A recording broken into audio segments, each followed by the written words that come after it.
हम डिस्कशन कर रहे हैं आर्म्स एक्ट 1959, एक्ट नंबर 54 और चैप्टर 2 की धारा 10 के बारे में। धारा 10 में आयुधों आदि के आयात और निर्यात के लिए अनुज्ञप्ति। किसके लिए?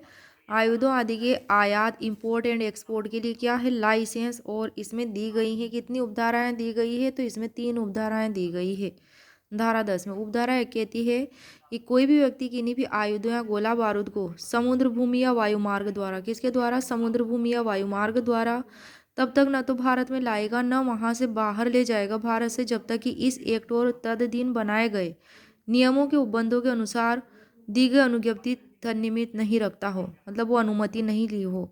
परंतु कम है कि वो व्यक्ति जो आयुध या गोला बारूद अपने कब्जे में रखने के लिए इस एक्ट या किसी अन्य तत्समय प्रवर्त विधि के आधार पर हकदार है, या इस एक्ट या ऐसी अन्य विधि द्वारा प्रतिषिद्ध नहीं किया गया है, वो अपने प्राइवेट उपयोग के लिए युक्त मात्रा में ऐसे आयुध या गोला बारूद इस निमित्त अनुज्ञप्ति के बिना भारत में ला सकेगा या वहां से बाहर ले जा सकेगा।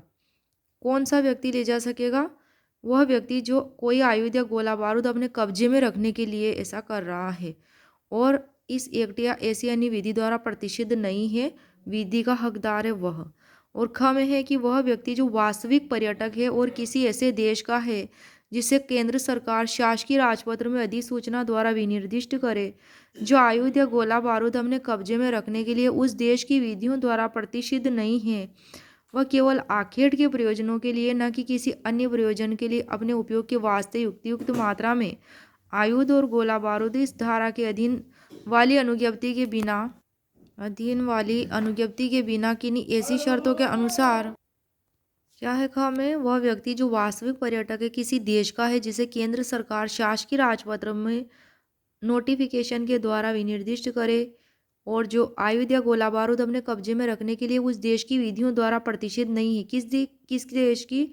उस देश की जहाँ से वह आया है। कौन से देश की? उसकी जहाँ से वह आया है, प्रतिषिद्ध नहीं है वहाँ पे उस देश में, तो केवल आखेट के प्रयोजनों के लिए न किसी अन्य प्रयोजन के लिए अपने उपयोग के वास्ते युक्त मात्रा में आयुध और गोला बारूद इस धारा के अधीन वाली अनुज्ञप्ति के बिना किंतु ऐसी शर्तों के अनुसार जैसी विहित की जाए अपने साथ भारत में ला सकेगा।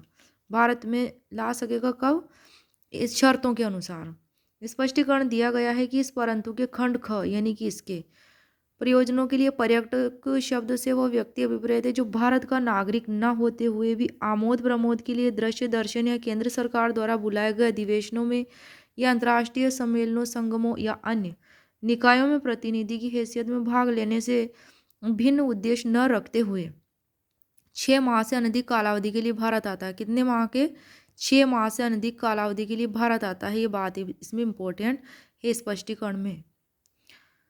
दूसरी उपधारा है कि उपधारा 1 के परंतु में अंतर्विष्ट किसी बात के होते हुए भी, 1 के परंतु में यानी कि इस परंतु में जो है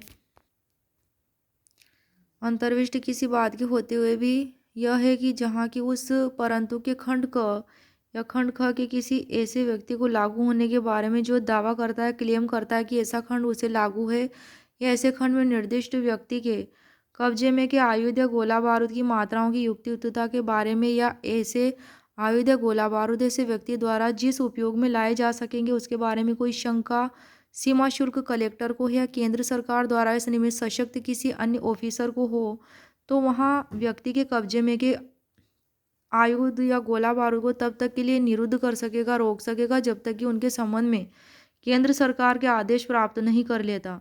जो तीसरी उपधारा है सब सेक्शन 3, ये कहती है कि समुद्र या वायुमार्ग द्वारा या भारत का भाग न होने वाले किसी मध्यवर्ती राज्य क्षेत्र को पार करके भारत के एक भाग से दूसरे को ले जाए आयुध और गोला बारूद इस धारा के अर्थ के अंतर्गत भारत के बाहर ले जाए जाते हैं या भारत में लाए जाते हैं।